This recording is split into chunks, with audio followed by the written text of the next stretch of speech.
నమస్కారం, వార్తలకు స్వాగతం. ముందుగా ముఖ్యాంశాలు. మంత్రి నారా లోకేష్ మీడియా సమావేశం, పలు అంశాలపై వివరణ.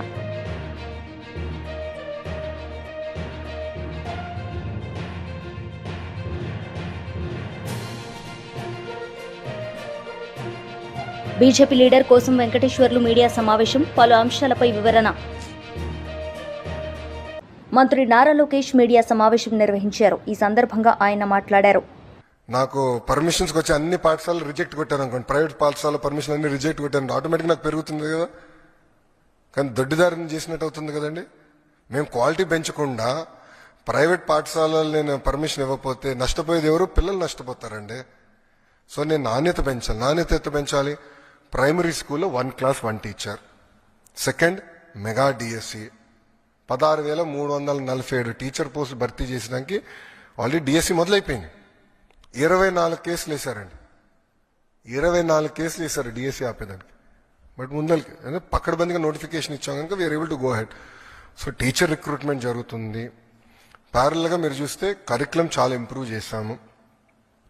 ఉపాధ్యాయులకు ఎలాంటి ఇబ్బంది లేకుండా సంస్కరణలు తీసుకొచ్చాం. సో వాళ్ళందరినీ భాగస్వామ్యం చేశాం.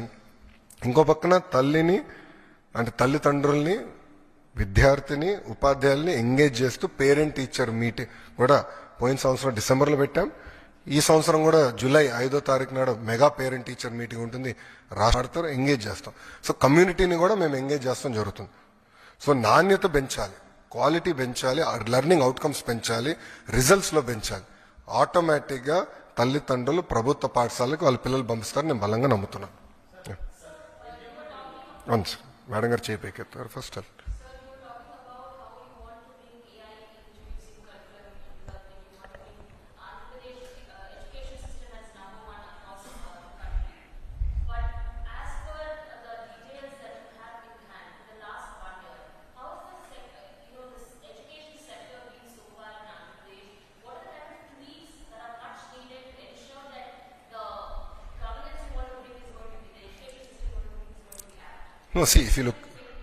If you look at it, in the last 1 year, we didn't change the fundamental structures because this government came only in the month of June. So by then the academic year started. I didn't want to mess around with the system. I took an objective evaluation on the reforms, and whatever worked, whatever reforms that were taken in the past which are working, we continued. Whatever reforms I believed were not in the interest of the students or children, we have withdrawn, number one. So if you look at it, I didn't get the benefit of the full year. However, we've had certain action plans to improve our performance in terms of marks. So if you look at our inter or 10th, government schools have done definitely far better than they did in the past. That is first one. However, in the last 1 year, these structural reforms which we believe are very important to strengthen government schools is what we started.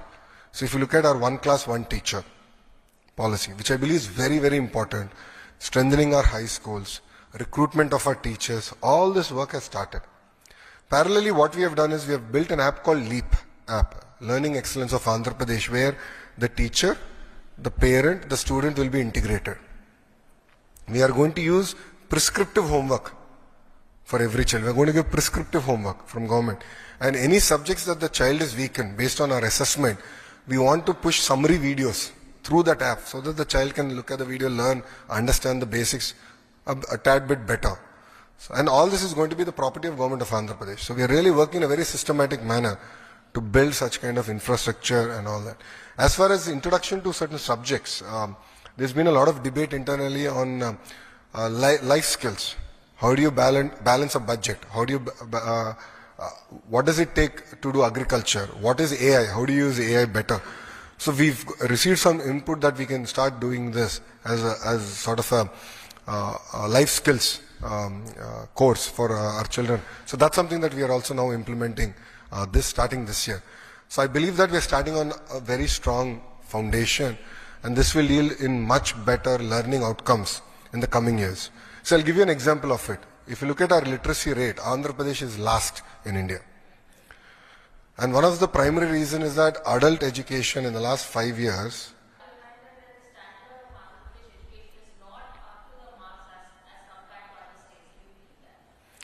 I believe that the earlier government didn't do what it's supposed to do. I think it's very easy to blame a system, blame officials, blame teachers. I don't think that's the case. I believe the case is lack of motivation, direction from the leader. See, end of the day, the captain of the ship has to give guidance, direction. The earlier guidance, direction of the government was only to push a button. And please explain this to me. How does a chief minister review education department in 1.5 hours? It is impossible. It is simply impossible. So they never went into depth. They never went into basics. They never understood it well. They said, all they thought was, we'll push a button, results will come. Spending went up, but learning outcomes went down. And that's an example. So we have a strong captain. Our chief minister is quite clear. He motivates us day in, day out. He drives us like there's no tomorrow. And there are clear KPIs now identified for us to deliver as far as my ministries are concerned. And we are focused on delivering that. YSRCP మహిళా విభాగం రాష్ట్ర అధ్యక్షురాలు MLC వరదు Kalyani press meet నిర్వహించారు. ఈ సందర్భంగా ఆమె మాట్లాడారు. అవసరం ఉందని తెలియజేస్తున్నాను. ఎప్పటికైనా డైవర్షన్ పాలిటిక్స్ ఆపి పాలన మీద దృష్టి పెట్టాల్సిందిగా చంద్రబాబు నాయుడు గారికి, ఈ కూటమి ప్రభుత్వంలో పెద్దలకి, మంత్రులకి తెలియజేస్తూ ఉన్నాను. అసలు ఈ ఏడాదిలో తల్లికి వందనం ఎవరికి ఇచ్చారు మీరు? అసలు ఒక్కరికైనా ఇచ్చారా? ఈ ఏడాది గడిచింది 12 నెలల్లో. అలాగే తీసుకుంటే ఫ్రీ బస్సులో ఏ మహిళకి ఎక్కించారు ఈ ఏడాది కాలంలో? అలాగే తీసుకుంటే 3 గ్యాస్ సిలిండర్స్ ఎవరికి ఇచ్చారు? ఒక్క గ్యాస్ సిలిండర్ ఇచ్చి చేతులు దులుపుకున్న పరిస్థితి మనం అందరము చూసాము. ఈ ఏడాదిలో తీసుకుంటే నిరుద్యోగ భృతి ఒక్కరికైనా ఇచ్చారా? అలాగే 50 ఏళ్ళకే ఫెన్షన్ అని చెప్పారు కదా బీసీ, ఎస్సీ, ఎస్టీ, మైనారిటీ మహిళలకి, ఒక్కరికైనా ఇచ్చారా అని నేను అడుగుతూ ఉన్నాను. ఆడబిడ్డ నిధి 19 సంవత్సరాల నుంచి 59 సంవత్సరాల మధ్య ఉన్న మహిళలకి ఆడబిడ్డ నిధి ఇస్తామన్నారు కదా, ఒక్కరికైనా ఇచ్చారా అని నేను అడుగుతున్నాను. అసలు ఈ రాష్ట్రంలో ఈ ఏడాది కాలంలో పేదలకు 1 సెంటు భూమైనా ఇచ్చారా అని అడుగుతున్నాను. అమరావతిలో జగనన్న ఇచ్చిన 50,000 మందికి ఇళ్ల పట్టాలు ఇస్తే వాటిని ఈరోజు రద్దు చేయడం జరిగింది ఈ కూటమి ప్రభుత్వం అధికారంలోకి వచ్చాక. వీళ్ళు పేదల గురించి మాట్లాడుతూ ఉంటే ప్రజలు నవ్విపోతూ ఉండే పరిస్థితి మనం చూస్తూ ఉన్నాము. అలాగే తీసుకుంటే గత 3-4 రోజులుగా లేని విషయాన్ని వక్రీకరించి ఎంత దారుణంగా చంద్రబాబు నాయుడు గారు, లోకేష్ గారు, అలాగే మంత్రులు, ముఖ్యంగా మహిళా మంత్రులు, మహిళా కమిషన్ చైర్పర్సన్తో సహా ఎంత దారుణంగా వ్యాఖ్యలు చేశారో మనం చూసాం. అసలు మహిళా కమిషన్ చైర్పర్సన్ గారు ఎప్పటికైనా సుప్రీంకోర్టు వ్యాఖ్యల ద్వారా బుద్ధి తెచ్చుకొని తన వ్యాఖ్యల్ని వెనక్కి తీసుకోవాల్సిన అవసరం ఉందని తెలియజేస్తూ ఉన్నాను. అలాగే తీసుకుంటే మహిళా మంత్రులు ఒక బాధ్యతాయుతమైన రాజ్యాంగబద్ధమైన పదవిలో ఉన్నారు. హోమ్ మినిస్టర్ గారైనా, అనిత గారైనా, అలాగే తీసుకుంటే గుమ్మడి సంధ్యారాణి గారు అంత రాజ్యాంగబద్ధమైన పదవుల్లో ఉండి ప్రజలకు సమాధానం చెప్పే బాధ్యతాయుతమైన పదవుల్లో ఉండి వాళ్ళేమో ఒక తప్పుడు కేసుల విషయంలో ఏకంగా పోలీస్ స్టేషన్స్కి వెళ్ళి పోలీస్ దగ్గరికి వెళ్ళి తప్పుడు ఫిర్యాదులు సాక్షి మీద, మా భారతమ్మ మీద జరగని ఇష్యూ మీద ఇవ్వడం అంటే ఎంతగా వీళ్ళు దిగజారుడు రాజకీయాలు చేస్తున్నారో మనం అర్థం చేసుకోవచ్చు. అసలు మీరు ఇప్పుడు ఏం అంటే ఎంత దారుణంగా లేని ఇష్యూని వక్రీకరించినందుకు ఈ మంత్రులు, హోమ్ మినిస్టర్ గారైనా, అలాగే గుమ్మడి సంధ్యారాణి గారైనా వీరందరూ కూడా ఎంత దారుణంగా వక్రీకరించి లేని విషయం గురించి అంత రాద్ధాంతం చేశారు కదా. మరి ఇప్పుడు మీరు రాజీనామా చేస్తారా మీ పదవులకి? మీరు తప్పుడు ప్రయత్నం చేసినందుకు మీ విజ్ఞతకే వదిలేస్తూ ఉన్నాము. ఎప్పటికైనా మేము తెలియజేసేది ఏంటంటే ఇలాంటి తప్పుడు ఆరోపణలు మానుకోండి. రెడ్ బుక్ రాజ్యాంగం మీద పెట్టిన దృష్టి, అక్రమ కేసుల మీద పెట్టిన దృష్టి, అక్రమ అరెస్టుల మీద పెట్టిన దృష్టి తగ్గించి అది మానుకొని మీరిచ్చిన హామీలు అమలు చేయడం మీద దృష్టి పెట్టండి. మహిళల రక్షణ మీద దృష్టి పెట్టండి. అలాగే ఈరోజు తీసుకుంటే ధరలు విపరీతంగా పెరిగిపోయాయి, ప్రజలు బ్రతకడమే కష్టంగా ఉంది. కాబట్టి ధరలు తగ్గించడం మీద మీరు దృష్టి పెట్టండి. ముఖ్యంగా మహిళల మాన ప్రాణాలు రక్షణ మీద దృష్టి పెట్టాల్సిందిగా నేను కోరుతున్నాను. వల్ల మహిళలు ఇంట్లో ఉండాలన్నా భయపడుతున్నారు, బయటికి వెళ్ళాలన్నా భయపడుతూ ఉన్నారు. ఈరోజు రోజుకు తీసుకుంటే 70-80 కేసులు నమోదవుతున్నాయి, మహిళల మీద అఘాయిత్యాలు జరుగుతున్నాయని. అంటే గంటకు 3-4 కేసులు నమోదవుతూ ఉన్నాయి. ఇంత ఘోరంగా మహిళల మాన ప్రాణాలని గాలికి వదిలేశారు. దాని మీద మీరు దృష్టి పెట్టండి. సూపర్ 6 ఇవ్వకుండానే నిన్న చంద్రబాబు నాయుడు గారు మేము సూపర్ 6 చేసేసామని పచ్చి అబద్ధాలు చెప్తూ ఉన్నారు. అంటే ప్రజలు చెవిలో పూలు పెట్టుకొని ఉన్నారా అని నేను అడుగుతూ ఉన్నాను. కాబట్టి మీ పాలనా వైఫల్యాలను కప్పుపుచ్చుకోవడానికి ఇలాంటి అక్రమ కేసులు పెట్టకండి. పైన చట్టం, న్యాయం అలాంటివి ఉన్నాయి. మనము అంబేద్కర్ రాజ్యాంగంలో ఉన్నాము కాబట్టి మీరు ఇలాంటి తప్పుడు కేసులు పెట్టడం మాని మీరిచ్చిన హామీల అమలు మీద అలాగే ప్రజల రక్షణ మీద దృష్టి పెట్టాలి. మాజీ మంత్రి వేముల ప్రశాంత్ రెడ్డి మీడియా సమావేశం నిర్వహించారు. ఈ సందర్భంగా ఆయన మాట్లాడారు. వారి వ్యవహారం ఎట్లా ఉందంటే గల్లీలో గల్లీ దందాలు చేసి ఢిల్లీలో గులాంగిరి చేస్తున్నట్టు ఆయన వ్యవహారం ఉంది. ఎందుకంటే ఆయన మాటలే పాపం ఆయన 2 రోజులుగా ముఖ్యమంత్రిగా మంత్రులకు తన శాఖను తాను ఇచ్చుకోలేని స్థితిలో 2 రోజులుగా ఢిల్లీలో పడగాపులు కాసి వాళ్ళ అధినాయకుల అపాయింట్మెంట్లు కూడా దొరకని నిస్సహాయ స్థితిలో నిజానికి వాస్తవంగానైతే రేవంత్ రెడ్డి గారు బీజేపీ ఒకటి. వాళ్ళ దోస్తాన ఎప్పటికప్పుడు అనేక సందర్భాల్లో బయటపడ్డది. ఉదాహరణకు బీజేపీ ఎంపీ విశ్వేశ్వరరెడ్డి గారు మీడియాలో చెప్పినాడు, రేవంత్ రెడ్డి గారు కాంగ్రెస్ పార్టీ తరఫున వీక్ క్యాండిడేట్లను మొన్న ఎంపీ ఎన్నికల్లో నిలబెట్టి మా బీజేపీ ఎంపీలు గెలవడానికి హెల్ప్ చేసినారు అని చెప్పి బీజేపీ ఎంపీ విశ్వేశ్వరరెడ్డి గారు స్వయంగా చెప్పినారు మీడియాలో. ఆయన చెప్పిన దాంట్లో వాస్తవం ఉంది నిజంగా. ఎందుకంటే మొన్న జరిగిన ఎంపీ ఎన్నికల్లో చూసుకుంటే మల్కాజ్గిరి పార్లమెంట్ బీజేపీ అభ్యర్థి గెలవటానికి సహాయపడ్డది రేవంత్ రెడ్డి. అట్లనే అది వేరే పార్టీల నుంచి తీసుకొచ్చి మళ్ళీ వేరే పార్టీల నుంచి వేరే ప్రాంతం నుంచి తీసుకొచ్చి ఈటల రాజేందర్ గారు బలమైన నాయకుడు, ఆయన ఎదురుగా బలహీన అంటే నా ఉద్దేశం ఆ ప్రాంతానికి సంబంధం లేని వ్యక్తిని తీసుకు. జీవన్ రెడ్డి గారిది కరీంనగర్ జిల్లా. ఆయన కరీంనగర్లో బండి సంజయ్ గారి మీద పోటీ చేసే అవకాశం ఇస్తే కాంగ్రెస్ పార్టీకి బెటర్ క్యాండిడేట్. ఆయన కరీంనగర్లో ఇవ్వకుండా అక్కడ వెల్చాల రాజేంద్రరావు గారిని ప్రత్యక్ష రాజకీయాలతో సంబంధం లేనటువంటి వ్యక్తిని బండి సంజయ్, మరి ఆయన కూడా బలమైన నాయకుడు, ఆయన మీద వీక్ క్యాండిడేట్ని పెట్టి బండి సంజయ్ గెలవడానికి కారణమైంది. మళ్ళీ జీవన్ రెడ్డి గారిని ఏం చేశాడు, కరీంనగర్లో పెట్టాలి ఆయన్ని, పెడితే అక్కడ బెటర్ క్యాండిడేట్ కరీంనగర్లో కాంగ్రెస్ పార్టీకి తీసుకొచ్చి నిజామాబాద్లో పెట్టినారు. మళ్ళీ నిజామాబాద్ ఆయన వీక్ క్యాండిడేట్. ఆయన నిజామాబాద్ పార్లమెంటు నియోజకవర్గంలో 5 అసెంబ్లీ నియోజకవర్గాలకు ఆయనకు సంబంధం లేదు. ఆయన్ని పెట్టి అరవింద్ని గెలిపేయడానికి కారణమైంది రేవంత్ రెడ్డి. అక్కడనేమో బండి సంజయ్ని గెలిపేయడానికి కారణమైంది కరీంనగర్లో.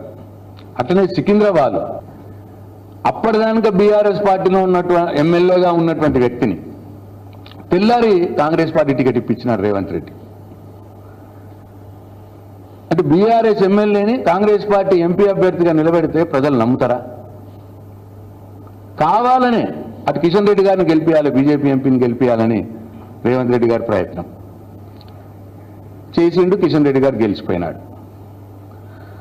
అట్లనే మెదక్లో రఘునందన్ రావు గారి మీద అప్పటి మటుకు ఎమ్మెల్యే ఎలక్షన్ కానీ ఎంపీ ఎలక్షన్లు కానీ అనుభవం లేనటువంటి ఒక యువకుణ్ణి నిలబెట్టి రఘునందన్ రావు గారు బీజేపీ ఎంపీగా మెదక్ నుంచి గెలవటానికి సహాయపడ్డాడు రేవంత్ రెడ్డి. అట్లనే ఆదిలాబాద్లో నరేష్, ఆయన మాజీ మంత్రి, మాజీ ఎంపీ నగేష్, ఆయన మీద అప్పటి మట్టుకు అసలు ఏ ఎలక్షన్లో పార్టిసిపేట్ చేయను, అంటే ఎమ్మెల్యే ఎంపీ ఎలక్షన్లో నిలబడినటువంటి ఒక వ్యక్తిని తీసుకొచ్చి BJP leader Solanki Srinivas media సమావేశం నిర్వహించారు. ఈ సందర్భంగా ఆయన మాట్లాడారు. ఇది వాస్తవం కాదా? గతంలో ప్రతిపక్ష నాయకుడిగా ఉన్నప్పుడు లేదా కాంగ్రెస్ పార్టీ ఎన్నికల సందర్భంగా ఇచ్చినటువంటి హామీలను చూస్తూ ఉంటే, లేకపోతే ముఖ్యమంత్రి అయినటువంటి తొందరలో తాను చేసినటువంటి హడావుడిని చూసినటువంటి ప్రజలు ఆహా ఓహో అని అనుకున్నారు. సోషల్ మీడియాలో వాళ్ళ పార్టీకి సంబంధించినటువంటి కార్యకర్తలు కావచ్చు, లేకపోతే రేవంత్ రెడ్డి గారి అభిమానులు సానుభూతి పరులు అయితే తాను రాసినటువంటి రాతలు చేష్టలను చూసి ఆయన ఒక వీరుడు ధీరుడు అని అనుకున్నారు. కానీ ఇదంతా కాదని అతి తక్కువ కాలంలోనే దేశ చరిత్రలోనే అతి తక్కువ కాలంలో ఇంత ఘోరంగా ఇంత విఫలమైనటువంటి రాజకీయ నాయకుడిగా ముఖ్యమంత్రిగా రేవంత్ రెడ్డి గారు అపఖ్యాతిని మూటగట్టుకున్నారు.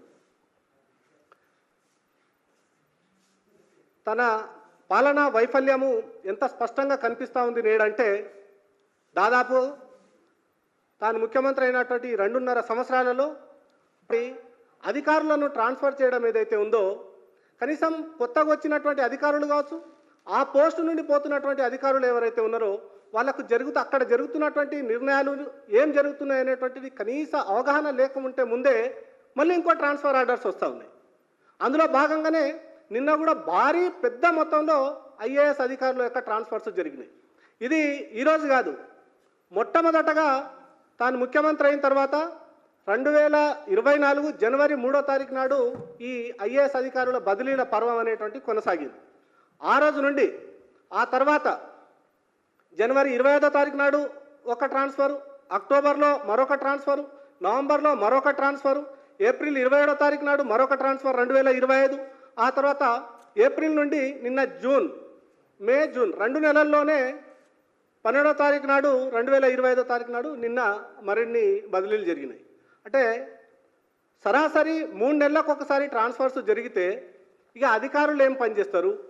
అక్కడ కొత్తగా వచ్చినటువంటి అధికారి కనీసం తన కుర్చీలో తాను సర్దుకోకముందే మళ్ళీ ఇంకొక ట్రాన్స్ఫర్ ఆర్డర్ రావడం ఏదైతే ఉందో, అది అటు ముఖ్యమంత్రి గారికి కావచ్చు, ఆ పాలనా అధికారికి కావచ్చు, ఏమాత్రం అవగాహన రాకంటే ముందే ట్రాన్స్ఫర్లు కావడంతో ప్రజల యొక్క అర్జీలు ఏవైతే ఉంటాయో, ప్రజల యొక్క సమస్యలు ఏవైతే ఉంటాయో, ప్రజల యొక్క కష్టాలు ఏవైతే ఉంటాయో వాళ్ళు చెప్పుకుందామంటే కూడా ఒక అధికారి మారిపోయిన తర్వాత మళ్ళీ ఆ సమస్య మొదటికి రావడం, ప్రజల కష్టాలు ప్రజల ఇబ్బందులు ఎక్కడేసిన గొంగడి అక్కడిగానే మారిపోతా ఉన్నది రేవంత్ రెడ్డి గారి యొక్క పాలనా వైఫల్యం, తాను తీసుకుంటున్నటువంటి విఫలమైనటువంటి నిర్ణయాల కారణంగా.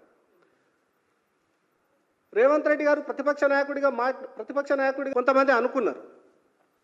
కానీ ఈ నిర్వాకం చూస్తున్న తర్వాత మాత్రం చాలా స్పష్టంగా అర్థమవుతా ఉన్నది, రేవంత్ రెడ్డి గారు తన వైఫల్యాలకు తాను కారణమా లేకపోతే తన అధిష్టానం కారణమా సమాధానం చెప్పేటువంటి పరిస్థితి ఉన్నది. ఎందుకంటే ఒక్కటి మొన్న కూడా ఏదో ఒక సభలో మాట్లాడుతూ నేను ఫలానా చోట చదువుకున్నాను, ఫలానా చోట ఓనమాలు నేర్చుకున్నాను, ప్రస్తుతానికి ఉద్యోగమేమో మా నాయకుడి దగ్గర పనిచేస్తున్నా అని చెప్పారు. మీరేమో ఆ నాయకుడి దగ్గర పనిచేస్తా అని చెప్తారు. మీ నాయకుడేమో ఒక భావజాలం కలిగినటువంటి వ్యక్తుల చేతుల్లో బందీగా ఉన్నారు. ఆ బందీగా ఉన్నటువంటి వ్యక్తి యొక్క చెప్పు చేతుల్లోనే తోలు బొమ్మలుగా మీరు ఆడుతూ ఉన్నారు. ఇదంతా తెలంగాణ ప్రజలకు గుదిబండగా మారుతూ ఉన్నది. మీరు ఒక రాజకీయ నాయకుడి దగ్గర ఉద్యోగం చేస్తున్నా అంటే మీకు ఓట్లేసి గెలిపించినటువంటి తెలంగాణ ప్రజలను అవమానించినట్టుగా. కాంగ్రెస్ లీడర్ రాజేంద్ర పాల్ గౌతమ్ మీడియా సమావేశం నిర్వహించారు. ఈ సందర్భంగా ఆయన మాట్లాడారు. विपक्ष के नेता राहुल गांधी जी का, प्रियंका जी का, वेणुगोपाल जी का,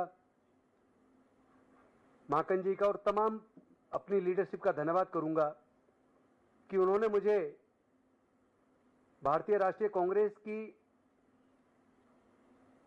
ऐसी डिपार्टमेंट का चेयरमैन बनाया और मुझे मौका दिया कि मैं पूरे भारत में जो वंचित वर्ग है, अनुसूचित जाति, जनजाति, पिछड़े वर्ग और माइनॉरिटी के लोग, जो सताए हुए लोग हैं, जिनको आज सरकार जिनके बीच भय पैदा करके, हिंदू मुसलमान करके, जाति पूछकर मारने वाले को संरक्षण देकर सरकार बढ़ावा दे रही है, उनके खिलाफ सामाजिक न्याय की इस लड़ाई को, संविधान को बचाने की इस लड़ाई को जो आदरणीय राहुल गांधी जी, खड़गे जी लेके चल रहे हैं, उस लड़ाई को आगे बढ़ाने में उसका सहभागी बनने का जो मुझे मौका दिया, इसके लिए मैं कांग्रेस लीडरशिप को धन्यवाद करता हूं।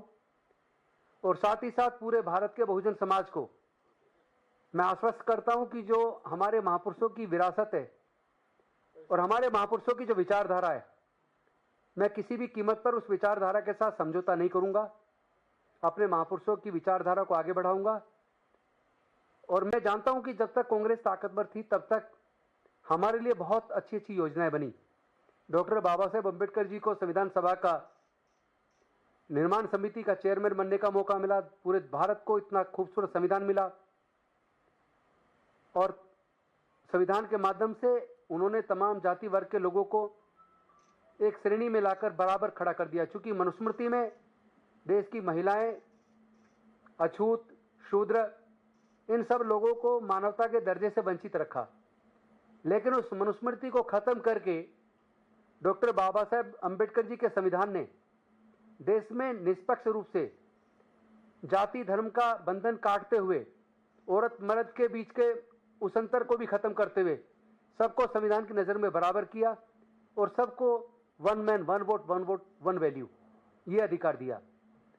और आप जानते हैं कि कांग्रेस के टाइम पर ही ट्राइबल सब प्लान और शेड्यूल कास्ट सब प्लान बना, जिसमें बजट में प्लान बजट में जनसंख्या के हिसाब से बजट का प्रोविजन किया। 20 सूत्री कार्यक्रम में बहुत सारे लोगों को खेत की जमीन के पट्टे मिले, रेजिडेंशियल प्लॉट के पट्टे मिले। पहले बैंक प्राइवेट होते थे, इंश्योरेंस कंपनी प्राइवेट होती थी, लेकिन इंदिरा जी के टाइम पर उनका राष्ट्रीयकरण हुआ और करोड़ों लोगों को रोजगार मिला। सैकड़ों PSUs बनाए, उनके अंदर भी करोड़ों लोगों को रोजगार मिला। लेकिन जब से कांग्रेस कमजोर हुई, उसके बाद से धीरे धीरे हम देख रहे हैं कि जो अधिकार डॉक्टर बाबा साहेब अंबेडकर जी ने अपने 5 బీజేపీ లీడర్ కోసం వెంకటేశ్వర్లు మీడియా సమావేశం నిర్వహించారు. ఈ సందర్భంగా ఆయన మాట్లాడారు. అక్కడ ఉన్నటువంటి ప్రజలలో తీవ్రమైనటువంటి వ్యతిరేకత వచ్చి కులాల మధ్య కొట్లాటలు వచ్చేసి ఎక్కడికక్కడ అన్రెస్ట్ అయ్యేటువంటి పరిస్థితి వచ్చినప్పుడు దాన్ని పక్కకు పెట్టినటువంటి పరిస్థితి స్పష్టం. తర్వాత తెలంగాణలో కులగణన చేసినామని చెప్పేసి ముఖ్యమంత్రి రేవంత్ రెడ్డి గారు ఘనంగా చెప్పుకొని మరొక నాటకానికి తెరదీసిండు. అయితే ఇక్కడనే కాంగ్రెస్ పార్టీ నాటకాలన్నీ కూడా బయటపడతా ఉన్నాయి. 2011లో యూపీఏ ప్రభుత్వం సోషియో ఎకనామిక్ సర్వేని 10 సంవత్సరాలు అంటే 14 వరకు ఎందుకు బయట పెట్టలేదో వాళ్ళు ఇంతవరకు స్పష్టమైనటువంటి సమాధానం చెప్పలేకపోతా ఉన్నారు. కేంద్ర ప్రభుత్వం ఇప్పుడున్నటువంటి ఎన్డీఏ ప్రభుత్వం 2024-26లో కులగణన జనగణనతో పాటు చేస్తామని చెప్పిన తర్వాత ఇంకా కాంగ్రెస్ పార్టీకి ఆర్భాటం ఎక్కువైపోయింది. రాహుల్ గాంధీ అయితే అసలు మామూలుగా ఆరాటపడతలేడు. ఆరాటం తెలంగాణలో చూపించాలని చెప్పేసి మేము కోరుతా ఉన్నాం. అయితే తెలంగాణలో చేసినటువంటి కులగణన అని చెప్పుకుంటున్నారు. వాస్తవానికి అది కులగణన కాదు, అది కేవలం కుల సర్వే మాత్రమే. అయితే దీంట్లో తెలంగాణలో చేసినటువంటి కుల సర్వే ఏదైతుందో క్యాస్ట్ కులాల ప్రాతిపదికన ఎక్కడ ఏం జరిగినాయి, ఎన్ని కులాల ఏ కులం జనాభా ఎంత ఉంది అనేది క్లాసిఫికేషన్ చేయలే. కేవలం తరగతుల వారీగా మాత్రమే చేసిండ్రు. బీసీలు ఎంత, ఎస్సీలు ఎంత, ఈ రకంగా చేసిండ్రు తప్ప ఏ క్యాస్ట్ ఎంత ఉంది, ఏ కులం ఎంత ఉంది అనేటువంటి బీసీల యొక్క లెక్కలు సంపూర్ణంగా ఎక్కడ కూడా చెప్పేటువంటి ప్రయత్నం చేయలే. ఎందుకు బయట పెడతలేరు కులాల వారీగా జనాభాని అనేది ఇవాళ ఇక్కడ బీసీ సంఘాలు కానీ అందరు కానీ ప్రశ్నిస్తున్నటువంటి విషయం. అందరికి అనుమానాలు కూడా అక్కడనే కనబడతా ఉన్నాయి. మీరు కులాల లెక్కలు చేయలేదా? మరి రేవంత్ రెడ్డి గారు కులాల లెక్కలు చేయలేదా, లేకపోతే చెప్పడానికి భయపడతా ఉండా? ఎందుకు చెప్పలేకపోతుర్రు? ఈ విషయం స్పష్టం చేయాలని చెప్పేసి మేము డిమాండ్ చేస్తా ఉన్నాం. తర్వాత బీసీ జనాభా ఆశ్చర్యపోతాం మనం. 1986లా మురళీధర్ రావు కమిటీ ఆ రోజే 52% బీసీ జనాభా ఉన్నదని చెప్తే, అంటే ఇప్పటికీ 86 నుంచి ఇప్పటికీ ఎన్ని సంవత్సరాలు అవుతుంది? సుమారుగా 40 సంవత్సరాలు.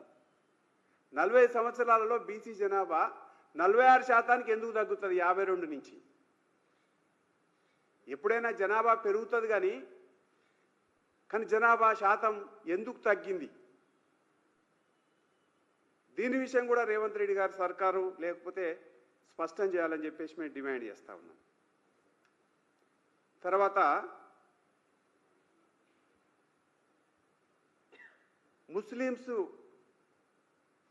నేను అనుకుంటా ప్రపంచంలో ఎక్కడ కూడా హిందూ ముస్లింలు, బీసీ ముస్లిమ్స్, ఓసీ ముస్లిమ్స్, ముస్లిం ముస్లిమ్స్ అంటే బీసీ ముస్లింలు, ఓసీ ముస్లిమ్స్ అని చెప్పేసి కేటగిరీ ఏ ముల్లాలు ఏ మౌలానాలు కూడా చేయలే ఇప్పటివరకు. ఎక్కడ కూడా మనకు కనపడది. రేవంత్ రెడ్డి గారు మాత్రమే బీసీ ముస్లిమ్స్లు, ఓసీ ముస్లిమ్స్ అని చేశారు. మరి ఈయన ఎక్కడ చదివిండో, ఏ దాంట్లో నుంచి తీసుకున్నాడో అది అర్థం కాకుండా, అది కూడా బీసీలలో 10% ముస్లిమ్స్ ఉన్నారని చెప్పేసి యాడ్ చేసి బీసీ. వార్తలు ముగించే ముందు ముఖ్యాంశాలు మరోసారి. మంత్రి నారా లోకేష్ మీడియా సమావేశం, పలు అంశాలపై వివరణ.